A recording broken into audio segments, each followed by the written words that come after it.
दक्षिण नागपुर के लोकप्रिय नेता और हम सब के प्रिय मोहन भाऊ मते जी को उम्मीदवारी मिलने पर उनको बहुत सारी शुभकामनाएं दी जा रही है उनके कार्यकर्ताओं द्वारा। साथ ही साथ हम लोग सभी बहुत खुश हैं कि दक्षिण नागपुर को एक बार फिर वो उम्मीदवार मिला है जिन्होंने लोगों की समस्याएं जो हैं डाउन टू अर्थ जाके किया है। मोहन भाऊ, सबसे पहले तो आपको बहुत बहुत धन्यवाद।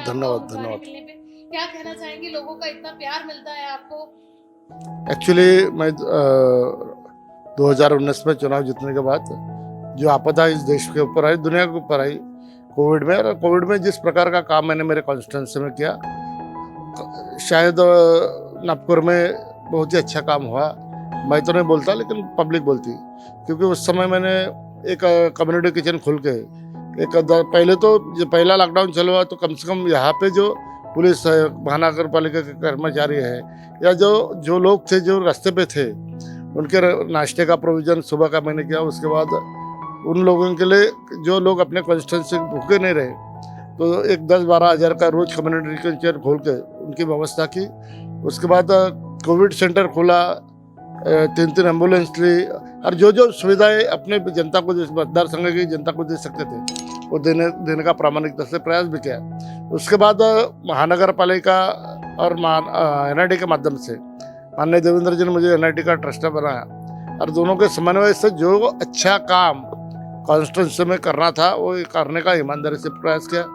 कई ब्रिजेस, कई स्विमिंग टैंक, कई क्रीड़ा संकुल, कई जैसा आपको पता था, अभी आपने 4-5 दिन पहले देखा होगा कि 2 कुंभी समाज के भवन, एक वारकरी भवन, एक सावता भवन, तो सभी समाज का न्याय देने का काम इस 5 साल के कार्यकाल में मेरा हुआ। शायद मुझे काम करने का अवसर 2.5 साल ही मिला, अगर 5 साल मिलते तो शायद दक्षिण नागपुर की तकदीर कुछ रहती। क्या बात है। और मोहन भाऊ कहते हैं कि हर इंसान राजनीति में आने के लिए समाज सेवा का आधार लेता है, मतलब समाज सेवा की भावना लेकर राजनीति में आता है, लेकिन ये क्वालिटी आपके इसमें बचपन में ही थी और शायद यही वजह है कि कोरोना काल में बहुत से लोगों की आपने हेल्प करके जो है आपको उम्मीदवारी दी है। और दक्षिण नागपुर जैसे जगह में धार्मिक भावना निर्माण करने का सारा श्रेय मोहन भाऊ को जाता है, ऐसा क्यों? मुझे ऐसा लगता है कि मैं पॉलिटिकल आदमी नहीं हूँ, ये बाय एक्सीडेंट में पॉलिटिक्स में आया, लेकिन पार्टी ने मुझे, परिवार ने मुझे जो दायित्व दिया वो दायित्व सही ढंग से कैसे निभाना चाहिए इस प्रकार से मैंने कार्य किया। क्योंकि मुझे ऐसा लगता है कि हम सनातनी हैं और अपने धर्म का गुरूर हम में भी है, और निश्चित ही उन लोगों के लिए जो लोग आज श्रद्धा से भटक रहे, भौतिकवाद में भटक रहे, तो ऐसे लोगों को कुछ एक जगह पे लाके उनको कुछ सत्संग के माध्यम से उनका अगर भला होता है। तो मैंने जब पंडित प्रदीप मिश्रा जी का कार्यक्रम किया था, 1 लोटा जल और सारी समस्या का हल, लाखों लोग उमड़े थे, तो मुझे ऐसा लगता है ऐसे आयोजन करना ही चाहिए। मैंने पिछले चुनाव के पहले आपने देखा होगा छत्रपति संभाजी महाराज का महानाट्य 9 दिन चला, 9 दिन में रोज कम से कम 30-40 हज़ार लोग रोज आते थे।